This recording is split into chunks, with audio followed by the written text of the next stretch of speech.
നമുക്ക് നിധിയുടെ സുധീഷിൻ്റെ നാളത്തെ നല്ലൊരു കഥ കേട്ടാലോ? വീഡിയോ ഇഷ്ടപ്പെടുവാണെങ്കിൽ ഒന്ന് ലൈക്ക് ചെയ്ത് ഹൈപ്പ് ചെയ്യാൻ മറക്കരുത് കേട്ടോ.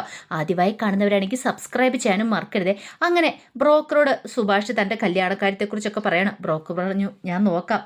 സുഭാഷെ, കുറേ കല്യാണാലോചന കൊണ്ടുവന്നല്ലേ, ഒന്നും സെറ്റ് ആവത്തോണ്ടല്ലേ എന്ന് പറഞ്ഞു.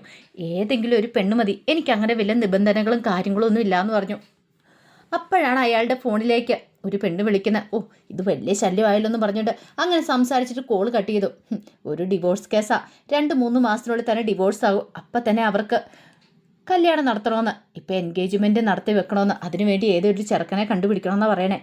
അത് കേട്ടതും സുഭാഷ് ഒരു നിമിഷം ഒന്ന് ആലോചിച്ചു. എന്നിട്ട് പറഞ്ഞു, അല്ല വിജയൻ ചേട്ടാ, അങ്ങനെയാണെങ്കിൽ ആ പെണ്ണ് എനിക്ക് സെറ്റ് ആവുമെന്ന് ചോദിച്ചു. നീ എന്തൊക്കെയാണ് സുഭാഷ പറയണേ? എടാ, അത് രണ്ടാം കെട്ട് കുഴപ്പമില്ല. എടാ, അത് സെറ്റാകത്തില്ല നിനക്ക്. അത് മാത്രമല്ല, നിന്നേക്കാളും 3-4 വയസ്സ് കൂടുതലാണോ എന്ന് എനിക്കൊരു സംശയമുണ്ട്. ഓ, അതൊന്നും കുഴപ്പമില്ല വിജയൻ ചേട്ടാ, എനിക്ക് ഒരു പെണ്ണ് മതി തൽക്കാലത്തേക്ക്. എൻ്റെ അനുജന്മാരുടെ കാര്യം അറിയാലോ, അവരുടെ ജീവിതം ഞാനായിട്ട് തകർക്കരുത്. അതുകൊണ്ട് എത്രയും പെട്ടെന്ന് എനിക്കൊരു കല്യാണം കഴിക്കണം. എടാ എന്നും പറഞ്ഞുകൊണ്ട് ഏതെങ്കിലും ഒരു പെണ്ണിനെ കെട്ടിയാൽ മതിയോ? രണ്ടാം കെട്ടാണ്, അവളുടെ ഡിവോഴ്സ് കഴിഞ്ഞിട്ടില്ല. ഡിവോഴ്സ് കഴിയണ 2-3 മാസം പിടിക്കും. അതിനു മുമ്പ് തന്നെ എൻഗേജ്മെൻറ്റ് നടത്തി വെക്കണം. അപ്പം അതും പറഞ്ഞുകൊണ്ടാണ് എന്നെ ശല്യപ്പെടുത്തിക്കൊണ്ടിരിക്കുന്നത്. പക്ഷെ നിനക്കത് സെറ്റാവില്ല. അതൊന്നും സാരമില്ല വിജയൻ ചേട്ടൻ, അവരോടൊന്ന് ചോദിച്ചു നോക്കാവോ? ചോദിച്ചിട്ട് സെറ്റാണെങ്കിൽ എന്നെ ഒന്ന് വിളിച്ച് പറയാവോ എന്ന് ചോദിച്ചു. എടാ, അതിന് നിൻ്റെ വീട്ടിൽ സമ്മതിക്കുമോ? അതൊക്കെ ഞാൻ സമ്മതിപ്പിച്ചോളാം. അതൊന്നും ഓർത്തിട്ട് ചേട്ടൻ ടെൻഷൻ അടിക്കണ്ടെന്ന് പറഞ്ഞു. അങ്ങനെ അയാളും കൂടി പോയി കഴിഞ്ഞപ്പോൾ സുഭാഷ് ആലോചിച്ചു. നീ ഇത് വന്ന് പറഞ്ഞിട്ട് പോയ കാര്യങ്ങൾ. അതെ സുഭാഷ് ചേട്ടാ, എൻ്റെ ഹരീഷേട്ടൻ്റെ വിവാഹം നടക്കണം. പക്ഷേ സുഭാഷ് ചേട്ടൻ്റെ വിവാഹം നടക്കാത്തതുകൊണ്ടാണ് ഹരീഷ് ഏട്ടൻ വിവാഹത്തിന് സമ്മതിക്കാത്ത. എനിക്ക് അധികം നാളെ വീട്ടിലങ്ങനെ നിൽക്കാൻ പറ്റില്ല. വീട്ടുകാരെന്നെ വേറെ കെട്ടിച്ചു വിടും. അതിന് തടസ്സമായിട്ട് നിൽക്കുന്ന ഇപ്പം താനാണ്. എത്രയും പെട്ടെന്ന് ഇതിനൊരു പരിഹാരം ഉണ്ടാക്കിയാൽ മതിയാവുള്ളൂ എന്നൊരു ചിന്തയായിരുന്നു സുഭാഷിൻ്റെ മനസ്സിൽ. അങ്ങനെ ആ ചിന്തയോടുകൂടി സുഭാഷ് വൈകുന്നേരം വീട്ടിലേക്ക് വരുന്നത്. കുറച്ച് കഴിഞ്ഞപ്പോഴത്തേനും ബ്രോക്കർ വിജയം വിളിക്കുകയാണ്. വിജയം വിളിച്ചിട്ട് പറഞ്ഞു, അതെ അവരോട് ഞാൻ കാര്യങ്ങളൊക്കെ സംസാരിച്ചു. അവർക്ക് താല്പര്യമാണ്. ഒരു കാര്യം ചെയ്യുക, സുഭാഷ് വീട്ടിലുള്ളവരെയും കൂടെ കൂട്ടിക്കൊണ്ട് പെണ്ണ് കാണാൻ വേണ്ടി അവർ വീട്ടിലേക്ക് വാ. അഡ്രസ്സും കാര്യങ്ങളും ഞാൻ പറഞ്ഞുതരാം. അതിൻ്റെ ഒന്നും ആവശ്യമില്ല. പെണ്ണ് കാണാതെയോ? അതേന്നെ, എനിക്കിഷ്ടം ആ പെൺകുട്ടിയെ. അതിന് സുഭാഷ് കണ്ടില്ലല്ലോ. ഇനിയിപ്പോൾ കാണേണ്ട കാര്യമൊന്നുമില്ല. ഇത് സുഭാഷെ കുട്ടിക്കളിയല്ല വിവാഹം എന്ന് പറഞ്ഞാൽ. അപ്പോഴേക്ക് സുഭാഷ് പറഞ്ഞു, എങ്കിലും ഒരു കാര്യം ചെയ്യാം, വീട്ടിലേക്ക് വരുന്നില്ല, ഞാൻ ഏതെങ്കിലും കോഫി ഷോപ്പിലേക്ക് എവിടേക്കെങ്കിലും വരാം. അതെന്താ അങ്ങനെ? അല്ല, വീട്ടിലൊക്കെ വന്ന് കണ്ട് കഴിയുമ്പോൾ ഇനിയിപ്പോൾ അവർക്ക് ഇഷ്ടപ്പെട്ടില്ലെങ്കിലോ? തൽക്കാലത്തേക്ക് ഞാൻ മാത്രം വരാം. അപ്പോൾ വീട്ടുകാരെ കൂട്ടിക്കൊണ്ട് വരുന്നില്ലേ? വീട്ടുകാരെയൊക്കെ പിന്നെ കൂട്ടിക്കൊണ്ട് വരാം. ഇനിയിപ്പോൾ ആ പെണ്ണിന് എന്നെ ഇഷ്ടപ്പെടുമോ എന്ന് അറിയത്തില്ലല്ലോ. അതൊക്കെ ഇഷ്ടപ്പെടുവാണെങ്കിൽ മാത്രം വീട്ടുകാരെ കൂട്ടിക്കൊണ്ട് ഞാൻ കാണാൻ വരാമെന്ന് പറഞ്ഞു. ഓ, എങ്കിൽ ശരി, അങ്ങനെയെങ്കിൽ അങ്ങനെ, ഞാൻ അവരോട് സംസാരിക്കാമെന്ന് പറഞ്ഞിട്ടാണ് കോള് കട്ട് ചെയ്യുന്നത്. സുഭാഷിന് വല്ലാത്തൊരു ടെൻഷനും കാര്യങ്ങളും ഉണ്ടായിരുന്നു. ഇവർക്ക് ആർക്കും അറിയത്തില്ല വീട്ടിലുള്ള. തൽക്കാലത്തേക്ക് പറയണ്ട, എല്ലാം സെറ്റായി കഴിഞ്ഞതിന് ശേഷം മാത്രം പറയാം എന്നൊരു ചിന്ത. പിറ്റേ ദിവസമായി കഴിഞ്ഞപ്പോൾ പതിവ് പോലെ തന്നെ നികേഷും നിധിയും കൂടെ പോകാനായിട്ട് ഇറങ്ങണം. അപ്പോഴേക്ക് സുധീഷ് പറഞ്ഞു, ഞാനും കൂടെ വരാം ബസ് സ്റ്റോപ്പ് വരെ. എന്തിന്? അല്ല, വെറുതെ വരാമെന്ന് പറഞ്ഞു. അങ്ങനെ അവർ 3 പേരും കൂടെ ബസ് സ്റ്റോപ്പിലേക്ക് പോയി.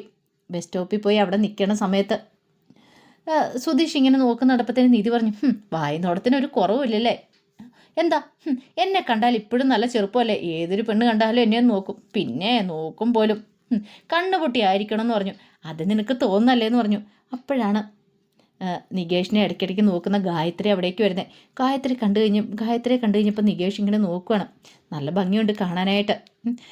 കുറച്ച് ദിവസങ്ങളായി താൻ ഇവളെ ശ്രദ്ധിക്കുന്നത്. തന്നോട് എന്തോ സംസാരിക്കാനുള്ളതുപോലെ തന്നെ നോക്കി ചിരിക്കുകയൊക്കെ ചെയ്യും.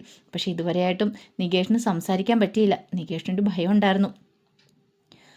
അങ്ങനെ ഗായത്രി അങ്ങോട്ട് വന്നു കണ്ടു കഴിഞ്ഞപ്പോഴത്തേനും നിധി പറഞ്ഞു, ദേ ആ വരുന്നതാണ്. നികേഷ് നോക്കുന്ന പെണ്ണ് നികേഷിനെ നോക്കുന്ന പെണ്ണെന്ന് പറഞ്ഞു. ആണോ? ആഹാ, കൊള്ളാലോ. അങ്ങനെ അവളുടെ അടുത്തേക്ക് വന്നപ്പോഴത്തേനും നികേഷിൻ്റെ അടുത്ത് നിന്നിട്ട് സുധീഷ് പറഞ്ഞു, എടാ നീ ചെല്ലടാ, നീ അവളോട് ഇന്ന് സംസാരിക്കുമോ? എൻ്റെ സുധീഷേട്ടാ, എനിക്ക് പേടിയാ. സുധീഷാണ് ഇതൊക്കെ പറയാം, എൻ്റെ ജീവിതം വെച്ചുള്ള കളി കളിക്കരുതേ. എടാ, നീ അവളോട് ഇന്ന് സംസാരിക്കാതെ എങ്ങനെയാ? നീ ഒന്ന് സംസാരിച്ച് നോക്ക്, അപ്പോഴറിയാലോ എന്ന് പറഞ്ഞു. ചെന്ന് സംസാരിക്കല്ലേ? അവൾ എന്തെങ്കിലും പറയുമോ? എന്തിന്? എടാ, നിന്നെ നോക്കി ചിരിക്കുന്ന പെൺകൊച്ചല്ലേ, പിന്നെ നീ എന്തിനാ ഭയക്കണമെന്ന് ചോദിച്ചു. ഓ, അത് ശരിയാണല്ലോ. ഒടുവിൽ നികേഷ് അങ്ങോട്ട് പോകാൻ തീരുമാനിച്ചു. അപ്പോഴേക്കും നിധി പറഞ്ഞു, നിങ്ങളോ ഇങ്ങനെയായി, ഇനിയിപ്പം അനുജനെയും കൂടെ ഇങ്ങനെ ഈ വഴിക്ക് വരേണ്ട കാര്യമുണ്ടോ? പാവം, അവൻ എങ്ങനെയും ജീവിച്ചു പോയിക്കോട്ടെ. അങ്ങനെയൊന്നുമില്ല, ഇതൊക്കെയല്ലേ ജീവിതത്തിലൊരു എൻജോയ്മെൻ്റ് എന്ന് പറഞ്ഞു. അങ്ങനെ ഒടുവിൽ നികേഷ് രണ്ടും കൽപ്പിച്ച് ഗായത്രിയുടെ അരിയിലേക്ക് വന്നു. ഹായ് എന്നൊക്കെ പറഞ്ഞു. ഗായത്രി തിരിച്ച് ഹായ് പറഞ്ഞു. അല്ല, ഞാൻ കുറച്ച് ദിവസമായിട്ട് ശ്രദ്ധിക്കുന്നുണ്ട്, കുട്ടിക്ക് എന്നോട് എന്തോ പറയാനുണ്ടെന്ന് തോന്നല്ലോ. അത് കേട്ടതും ഗായത്രി നികേഷിനെ നോക്കി. ആ അല്ല, എന്താ എന്നോട് പറയാനുള്ളത് എന്നൊക്കെ ചോദിച്ചു കഴിഞ്ഞപ്പോഴത്തേനും ഗായത്രി പറഞ്ഞു, അതെ ഞാൻ നിങ്ങളോടൊന്ന് സംസാരിക്കാൻ വേണ്ടി ഇരിക്കുമായിരുന്നു. ശരിക്കും എനിക്ക് നിങ്ങളോടല്ല സംസാരിക്കാനുള്ളത്, നിങ്ങളുടെ ചേട്ടനോടാ. ചേട്ടനോടോ? അതെ, നിങ്ങളുടെ ചേട്ടനെ എനിക്ക് കാണുമ്പോൾ എനിക്ക് സംസാരിക്കണമെന്നുണ്ട്. പക്ഷേ പേടി കാരണം ഞാൻ സംസാരിക്കാതിരുന്ന. എനിക്ക് അവരുടെ നമ്പരൊന്ന് മേടിച്ചു തരാമെന്നൊക്കെ ചോദിച്ചു. നികേഷ് തകർന്നു പോയി. കാരണം നികേഷ് ഒട്ടും പ്രതീക്ഷിച്ചില്ല. നികേഷ് ഓർത്തപ്പോൾ ഏത് ചേട്ടനായിരിക്കും? കാരണം ഇവിടെ നിൽക്കുന്ന സുധീഷ് ചേട്ടൻ അവിടെ നിൽപ്പുണ്ടല്ലോ. അപ്പോൾ സുധീഷ് ചേട്ടനല്ല, പിന്നെ സുഭാഷ് ചേട്ടനും ആയിരിക്കില്ല, പിന്നെയുള്ള ഹരീഷ് ചേട്ടനായിരിക്കും ഇവൾക്ക് ഇഷ്ടം. എന്താ, നിങ്ങളുടെ ചേട്ടനല്ലേ? എനിക്ക് അയാളുടെ ഒന്ന് സംസാരിച്ചാൽ കൊള്ളാമെന്നുണ്ട് എന്ന് പറഞ്ഞു. ഞാൻ കുറേ ആയി അയാളെ ശ്രദ്ധിക്കുന്ന, പക്ഷെ ഇതുവരെയായിട്ടും എന്നോടൊന്നും സംസാരിക്കാൻ വന്നിട്ടില്ല എന്നൊക്കെ പറഞ്ഞു. നികേഷിന് സങ്കടം സഹിക്കാൻ പറ്റിയില്ല. നികേഷ് ഒടുവിൽ ഗായത്രിയുടെ അടുത്ത് നിങ്ങൾ വന്നു കഴിയുമ്പോഴത്തേനും സുധീഷ് ചോദിച്ചു, എന്താടാ, എന്ത് പറ്റി? അവൾക്ക് സംസാരിക്കേണ്ട എന്നോടല്ല, പിന്നെയോ? ഹരീഷ് എന്നോടാ. ഹരീഷിനോടോ? അതെ, ഒന്നും പറഞ്ഞിട്ട് കാര്യമൊന്നുമില്ല. അത് കേട്ട് കഴിഞ്ഞപ്പോഴത്തേനും സുധീഷ് ചിരിച്ചു. എടാ, നിനക്ക് പ്രേമിക്കാനുള്ള പ്രായമായാലും അവൾക്ക് തോന്നിക്കണം ഇതേ, അതുകൊണ്ടായിരിക്കും നിന്നോട് സംസാരിക്കാനായിട്ട്, അല്ലെങ്കിൽ നിന്നെ പ്രേമിക്കാൻ അവൾ വരാത്തെ. ഹരീഷിനെ കയറി പ്രേമിച്ചെന്ന് പറഞ്ഞു. നിധി പറഞ്ഞു, ഒന്ന് മിണ്ടാതിരിക്കേണ്ട സുധീഷെ, വെറുതെ എന്തിനാ അവൻ്റെ മനസ്സിനെ വേദനിപ്പിക്കുന്നത്? നികേഷ് പറഞ്ഞു, എന്നാലും ഇത്ര നാളും അവളെ ഞാൻ മനസ്സിൽ കൊണ്ടു നടന്നിട്ട് ഇപ്പോൾ ഒറ്റ നിമിഷം കൊണ്ട്. അപ്പോഴേക്കും സുധീഷ് പറഞ്ഞു, പോട്ടടാ, നീ ഒരു കാര്യം ചെയ്യ്, നമുക്ക് ഹരീഷിൻ്റെ അടുത്തേക്കല്ല അവനോട് ഈ കാര്യം പറയാമെന്ന് പറഞ്ഞു. നിധി പറഞ്ഞു, വേണ്ട, വെറുതെ പ്രശ്നത്തിന് പോകണ്ട. എന്ത് പ്രശ്നം? ഇതൊക്കെ ഒരു രസമല്ലേന്ന് പറഞ്ഞു. അങ്ങനെ നികേഷിനെയും കൂട്ടിക്കൊണ്ട് സുധീഷ് അപ്പം തന്നെ എന്ത് ചെയ്തു, ഹരീഷിൻ്റെ വർക്ക്ഷോപ്പിലേക്ക് പോവുകയാണ്. അവിടെ ചെന്ന് കഴിഞ്ഞപ്പം ഹരീഷിൻ്റെ വർക്ക്ഷോപ്പിൽ രാവിലെ തന്നെ നീതു വന്നിരിക്കുന്നുണ്ട്. നീതു വന്ന് ഹരീഷുമായിട്ട് അങ്ങനെ സൊള്ളി അടിച്ചിരിക്കുമ്പോഴത്തേനുമാണ് സുധീഷും നികേഷും കൂടെ ചെല്ലുന്നത്. അവരെ കണ്ടു കഴിഞ്ഞപ്പോഴത്തേനും നീതു ഒന്ന് നോക്കി. എന്താന്ന് ചോദിച്ചു. അല്ല, നീ രാവിലെ ഇനി ഇങ്ങോട്ട് പോന്നോ? നിനക്ക് വീട്ടിൽ ഒരു ജോലിയില്ലേ? നീ ഇനി എപ്പോഴാണ് പോണേ? അതെ, ഞാനിപ്പോൾ പോകുന്നില്ല, ഞാൻ രാത്രിയായിട്ടോ പോകുന്നുള്ളൂ. രാത്രിയായിട്ടോ പോകുന്നുള്ളോ? അതെ, രാത്രിയായിട്ട് പോകും. നാളെ നേരം വെളുക്കുമ്പോൾ വരും, ഇവിടെ ഇരിക്കും, പിന്നെ വൈകുന്നേരം പോകും. ഇത് കൊള്ളാലോ. ഇങ്ങനെ പോയിട്ടുണ്ടെങ്കിൽ ഹരീഷ് ശരിയാകത്തൊന്നും ഇല്ലയെന്ന് പറഞ്ഞു. അപ്പോഴേക്കും നീതു പറഞ്ഞു, ഇത് പറയാനായിട്ടാണോ സുധീഷാണ് ഇങ്ങോട്ട് വന്നേ? സുധീഷാണ് ഒരു ജോലിയും കൂലിയില്ലേ, എന്തിനും ഇങ്ങോട്ടേക്ക് വരുന്നതെന്ന് ചോദിച്ചു. സുധീഷ് പറഞ്ഞു, എടാ ഹരീഷേ, നിനക്കൊരു സന്തോഷ വാർത്തയായിട്ടാ ഞാൻ വന്നേ. നികേഷ് പറഞ്ഞു, വേണ്ട, ഇപ്പം പറയണ്ട സുധീഷ് ഏട്ടാ. ഹരീഷ് ചോദിച്ചു, എന്താ സുധീഷ് ഏട്ടാ സന്തോഷ വാർത്ത? അതോ?